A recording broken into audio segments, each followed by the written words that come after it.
Hello ladies and gentlemen, this is Rei-Lin bringing you another Armored Warfare Premium Tank review. This time, it's the Tier 6 Light Tank, the Expeditionary Tank.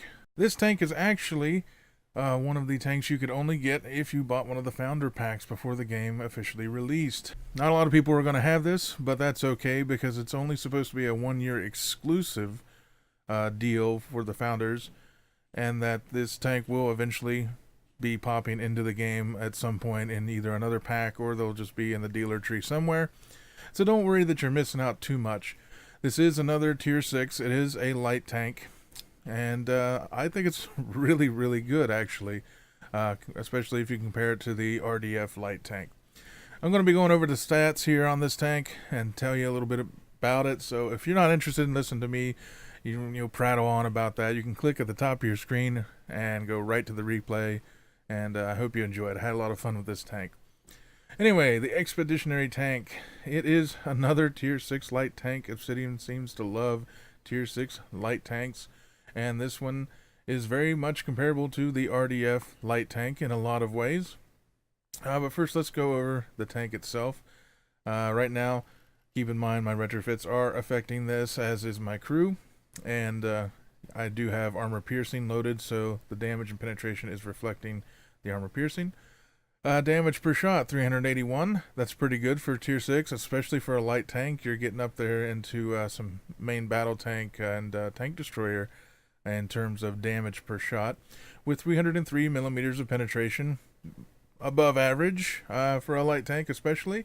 It's about a little bit less than a tank destroyer of this tier, and most main battle tanks have a little bit more than 303, but for a light tank, you're not going to have too much trouble going through the lower front plates of most main battle tanks. And we'll get to why with the accuracy, it's not going to be too hard for you to hit the weak points either. Damage per minute is about average, 3,857. There are a few tanks that have over 4K, 5K at Tier 6, but they're generally tank destroyers or more specialized tanks, and definitely not light tanks. So for a light tank, that's not too bad a DPM. Hit points, 1,540. Again, that's more of an average, especially for the premium tanks at Tier 6. Around 1,500 health, up to about 1,700, 1,800 health is kind of pushing it for the top end of health at Tier 6. So it's kind of in the middle.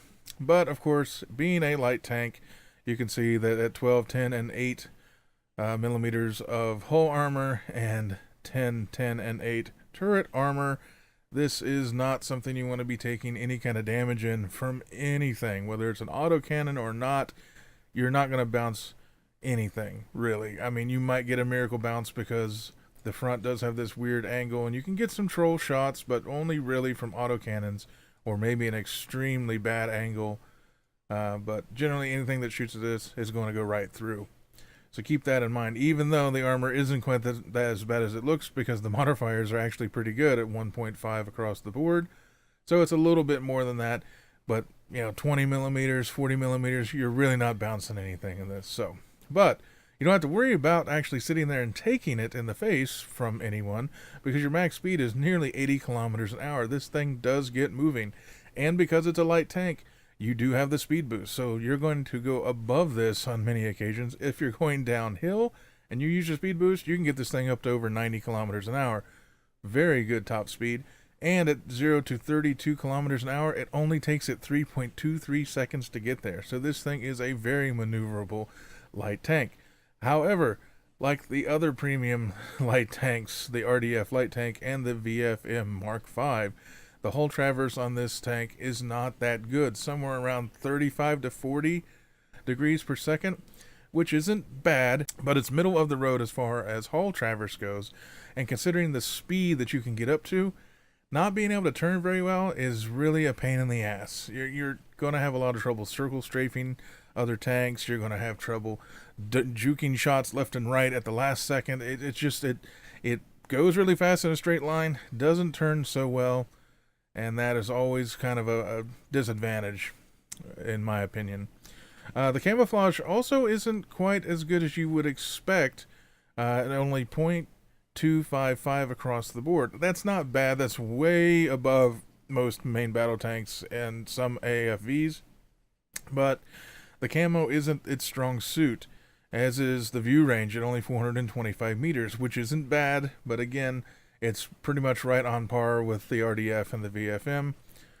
But the gun performance on this tank is actually really excellent. It's got 10 degrees of gun depression in the front and over the rear of the tank.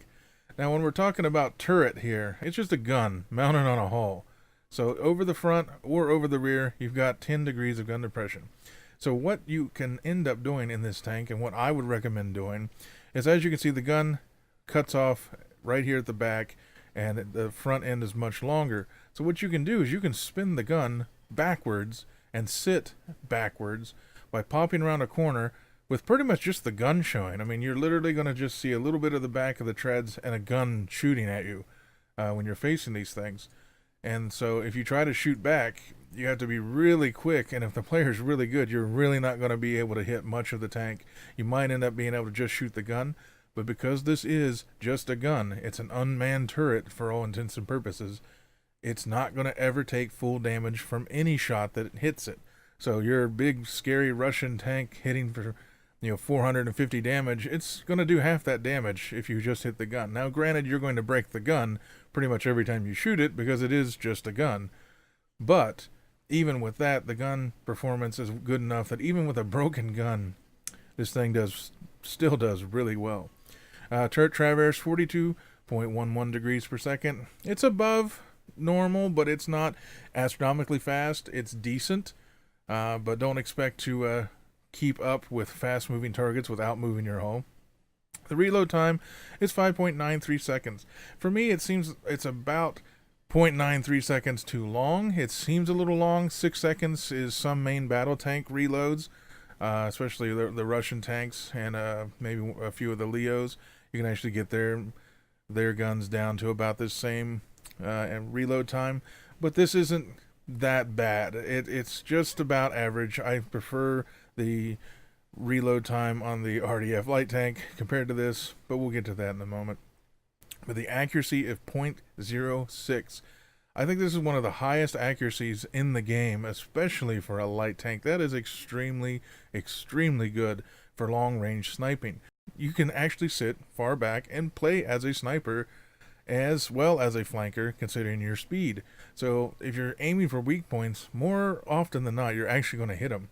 And with a targeting time of just under 2 seconds at 1.91 seconds, you don't have to expose yourself very long to end up aiming for those weak points and shooting and then getting out of the way before many of the main battle tanks, with their usually over 2.5 second aim times, can fire back at you at least accurately.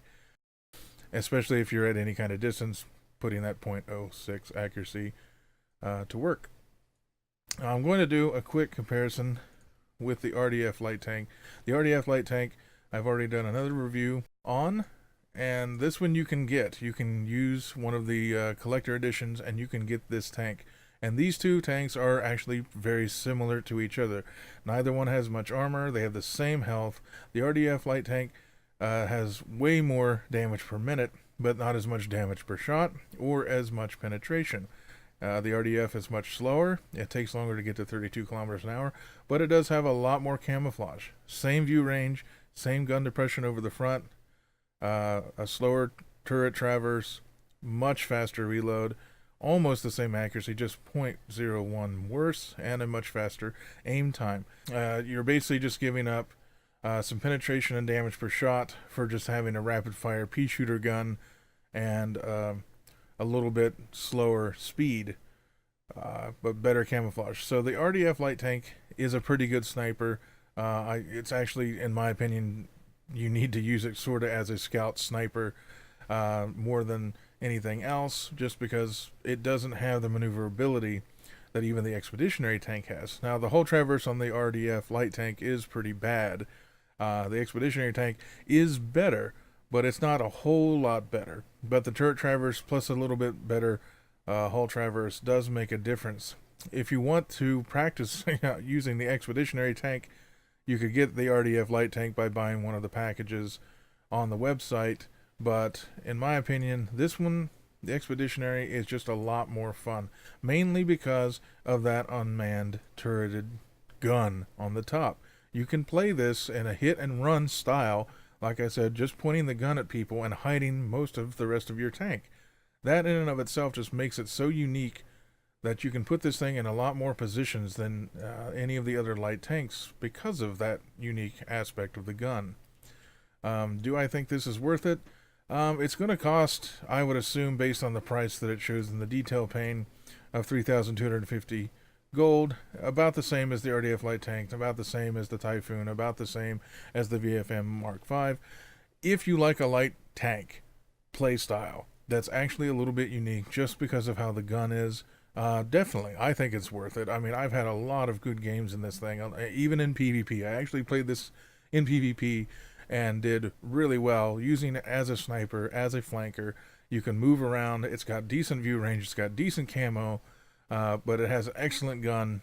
And it just, if you can keep the enemy in your sights and keep that gun singing, you can really rack up the damage very, very quickly. And it's hard for enemies to actually hit you because you can put this thing in the weird-ass positions that just no one's expecting and really pull off some pretty cool stuff. If they put this into the dealer tree, I would definitely get this. If they make it available eventually as a special package deal, I would definitely pick it up. It's a lot of fun. If you don't like light tanks, if you like having the main battle tank style, or you really like having tank destroyers that are wheeled, definitely don't get this because it's not going to do anything different than all the other light tanks. Talk about the commander and the crew. Obviously, I'm still using Maximilian just because it is a premium tank. I would switch over to Sabrina when she's leveled up and use her because you can improve your camouflage, you can improve your vision range, and all of that using her. But crew, this thing, your whole traverse speed on this tank, like I said, it's slow, it's not bad, but for considering the speed that you can get this thing up to, you really have to be able to turn and circle much slower tanks, the main battle tanks. There's a lot of things that you can circle around and they just aren't going to be able to hit you, and especially if you blow the tracks off and you do a little bit of the circle jerk with that. Whole traverse speed improved by 10%. Off-road driving for every single tank that I have. I recommend off-road driving for every tank that you have in your garage. There's no downside whatsoever to making your tank that much better when you're driving it pretty much anywhere but a couple of city streets. The gunner aim speed. This thing aims pretty quick, but it's over 2 seconds as a base, so I try to get that down as much as I can because exposing a light tank to incoming fire is never a good thing. Do the twist. The turret traverse speed is also okay, but there's no reason I shouldn't make it a little bit better. The accuracy on this thing, whether you're moving or not, is already really good. You could switch this out for marksman. For your peak accuracy, you could switch it from shoot for the hip, so when you're moving you get better accuracy. But if you're going to use shoot from the hip, I also say that you want to take smooth ride so that you're combining those two to make your accuracy on the move pretty much as good as it's going to get. I don't consider this to be so much a tank you want to fire a lot on the move or move very much unless you're flanking. If you have to take those emergency shots, you might as well just leave it up to RNG. I would rather kind of stay on target and be able to circle slower tanks and keep my turret kind of fixed on them, but that's personal preference. Ammunition types. You get high explosive plastic, which I don't take whatsoever. It's basically just high explosive with a plastic on the end of it. I don't use any of the high explosive. I mainly PvE, so I don't really worry about it. This is a tier 6, so I tend to take more armor piercing. As you can see, the damage 339 with 303 millimeters of penetration, but you do have heat. If you fire heat, 423 damage is what you get with 266 millimeters of penetration. In PvE especially, you're probably going to want to fire more heat, especially if you're going up against stuff that doesn't have any ERA armor. Your heat's just going to wreck them, and considering your rate of fire, your DPM is going to go up by a few hundred by shooting your heat. And obviously you can decide how much of each that you want to take based on your personal preference. Consumables. As always, I'm taking spare parts, energy drink, and medical kit. These are the premium pumped up versions of the repair kit, the first aid kit, and the protein bar, which you can switch out to save yourself some money. You might also, instead of using the energy drink, take the fire extinguishers. Later patches are supposed to make it a little bit easier to catch people on fire, and with a commander overhaul, I think fires may eventually, especially in PvP, become a major factor. So that might be something to think about, at least for the future. If you PvE at all or very often like myself, the low, mid, or high tier field maintenance kit is a must. It restores 20% of your vehicle's health and gives you all your ammo back. You can hold 50 rounds, and that is pretty good. The rate of fire on this isn't so rapid fire that you would run out of ammunition on average maps, but longer maps, Ghost Hunter, Rolling Thunder, those kind of longer 3-stage sort of maps, you might get low, especially if you got yourself a good sniping spot and you just keep your gun going the whole time. You might run low. And because it is a light tank, you can take a few hits, but after that you're really going to need to start healing yourself. You're only 3 or 4 solid hits away from being dead. So that is a must, and for only 12,000 credits, I think it's really worth it. The retrofits. This does get 2 universal slots and a technology slot, so you can switch these up with almost anything you're interested in having. If you want more health, if you want more speed, you can do all of that. I, as always, take the experimental propellant for more damage. I think a light tank can hit pretty hard, and with this setup, it hits as hard as it's going to. So 7.5% damage from the experimental propellant Mark III, and the chrome barrel for an extra 5% damage on top of that. I take the intercom systems. I should have the Mark II version on here, but apparently I was poor at some point. But the increase in your crew skills just increases the overall effectiveness of all your crew skills, like your aim speed and your off-road driving. All of that gets improved by your intercom systems. You could replace it with anything you want in here, but that is personal preference on that. And that is, in a nutshell, the Expeditionary Tank. It is an extremely good, extremely fragile, but extremely fun light tank. I play it more as a sniper, whether I'm PvPing or PvEing, but it can be used very well as a intermittent scout and a flanker. If this thing can sit behind enemy tanks, you've got the damage and the penetration to pretty much go through anything that you're going to face, especially with your armor-piercing rounds. So this thing, it's just a lot of fun. Maybe it's just the fact that you can turn this thing backwards and do just as well as if it's forwards, but for me personally, I have a lot of fun with this tank and I enjoy it a lot. Anyway, that is the Expeditionary Tank. I got a replay for you, and I'll see you on the battlefield. And here we are on the Starry Nights map. This is one of the new maps they added in patch 0.12, and I haven't played a lot on this map, but I do know one thing. Light tanks, middle of town, not where you want to be. This is mainly a main battle tank map, especially at the start. But as I said before, you can play this tank a little bit different than the other light tanks because of the good gun depression over the back of the tank. You can just do what I'm doing here and just kind of go backwards, stick the gun just barely around the corner, and open up on the enemy tanks. So far the tanks kind of take a look at me and decide, nope, not enough of a target there, to just snapshot and go back to facing the tanks that are in front of them, which, as you can see, there are 4 main battle tanks plus me in this match. So even though it's on a hard mode, I wasn't too worried that we weren't going to be able to beat this map, because main battle tanks have a lot of advantages over the bots, and you're going to see why here in just a little bit. I am hounded to death, however, by the artillery. Thankfully, I do have the buildings to take the brunt of most of the explosions. You see that one of them actually destroyed the building that was right next to me that I was using for cover. Not all of these buildings are destructible, though, so thankfully he didn't get to finish me off. I decided just to sit here and try to track this enemy heavy, and of course I am sort of in the open and take yet another hit from the artillery. There are now 2 artillery, and I know kind of where they're going to be sitting, and I want to make a run out there to get them, but I know that I need to kind of support my team at the moment. I see the time is actually winding down before we have to move up to the next objective, and so I wanted to kind of move over and get the objective down here so that the slower main battle tanks didn't have to come over here. And besides, I knew kind of where I wanted to sit for this next cap circle when it moved. There's a place up here that has cover from artillery that are in the west on the 0 line, and I figured with my decent view range, as you can see, I can see all the way over past the cap, that I could at least spot the enemy tanks as they started to roll down into my team. And that's exactly what happens. The main battle tanks don't have much view range, but I do, and even from here, I'm able to spot all these tanks.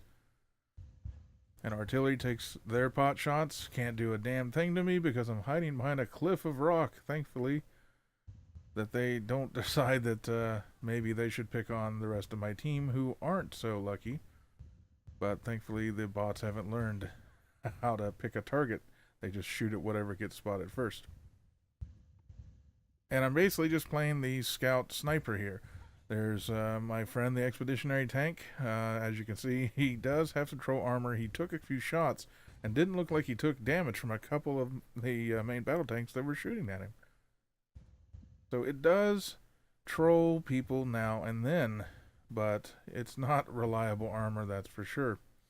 They're opening up here with VFM5s, BMPs, artillery. Does splash me just a tiny bit there. I didn't pull back far enough, and the splash actually got me, but I'm not too worried about taking 20 or 30 hit points worth of damage, considering I have 1,500 health, and now has been whittled down to 1150, but still more than enough to take some damage if I have to.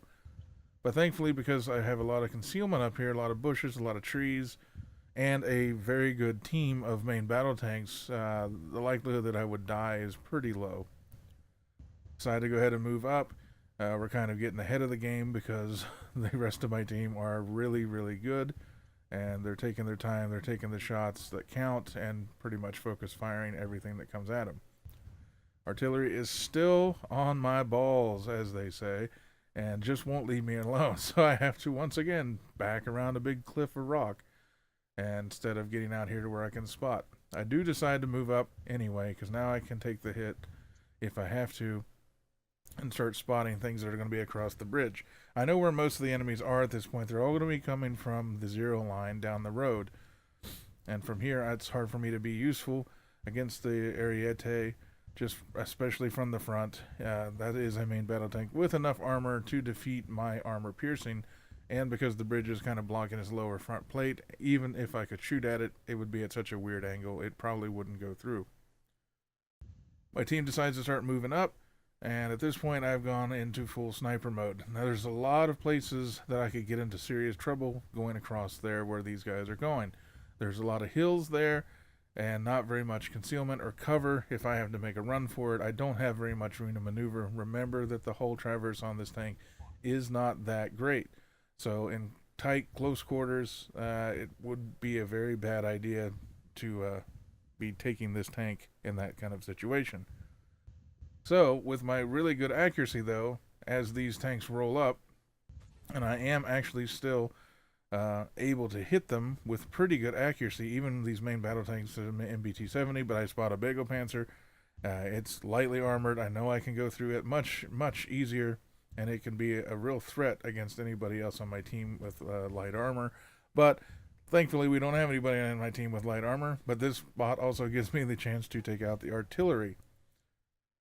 So I decided just to focus on the arty, knowing full well that I can get several shots into him before he can reload, or before my team can reload too. The Bagel is piggybacking on the MBT-70, which is kind of funny. He's actually using cover, but it's not enough against these main battle tanks. Well, it looks like we had a chieftain that was actually deciding he wanted to snipe rather than get up there in the thick of things. But now he seems to have woken up and is starting to move forward. Another Bagel Panzer, I figure, what the hell, he's showing his ass.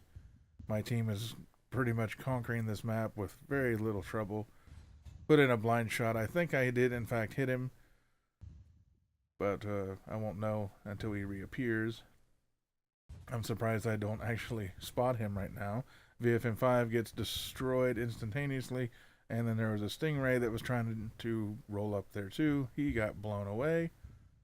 Another disadvantage of this tank, and it's a slight one, but you'll notice I don't get very much gun elevation with this tank. So sitting here like I am, I cannot even aim at my teammates right now. And knowing that I don't think that all the tanks were destroyed, I decide I better back up. As you can see right there, I don't have the gun elevation to shoot all the way out there. So keep that in mind. If you're on a downslope, shooting at things across the way and up above you is not going to work. You're going to have to kind of get on level ground. It does have great gun depression, but gun elevation, nah. Terminator, I actually shot him where he's weakest, the turret, but as a lot of people know that face the Terminators, you usually end up just messing up their gun and doing module damage. So, good game. Almost 9,000 reputation, over 117,000 credits. I did the most damage at 9,000. And that's just what this thing can do. If you let it park somewhere and be a sniper, especially if there's a bunch of tanks that it can shoot right through and don't have to hassle with aiming for very specific weak points on main battle tanks, if you can get this thing shooting at other light tanks, AFVs, what have you, pretty much anything but a main battle tank, you're going to rack up the damage really quick. Again, you don't have anything for armor, but because you have a troll cannon on top of this hull and you can sit backwards and aim around corners and make quick jukes with the acceleration that this thing has, it can be a really, really fun tank to just piss off whoever is trying to hit you in return. You can easily get 2 shots in for almost 1 shot per main battle tank, or any other tank you know has a slow reload speed, and you're going to do decent damage. And over time, that really adds up. In PvE, especially of the light tanks between this and the VFM5, I consider them about equal and definitely worth the money. Hopefully, they'll put this back in the game somewhere, maybe in the dealer tree or in another package. If so, I would definitely recommend getting this tank. I think it's a lot of fun in PvP or in PvE, especially if you like light tanks. But I would still recommend, if you get a chance to try this thing out, try it. I have a lot of fun. Anyway, that is going to wrap it up for this video. I hope you enjoyed it. If you liked the video, please press that like button down below. It does help the channel out, and I appreciate it. And if you have not subscribed to my channel, please click the link down below on the video, and that'll get you in on all the updates as I make them on Armored Warfare and soon other games that I think that you guys are going to really enjoy. Anyway, that's the video. Take care, and I'll talk to you all next time.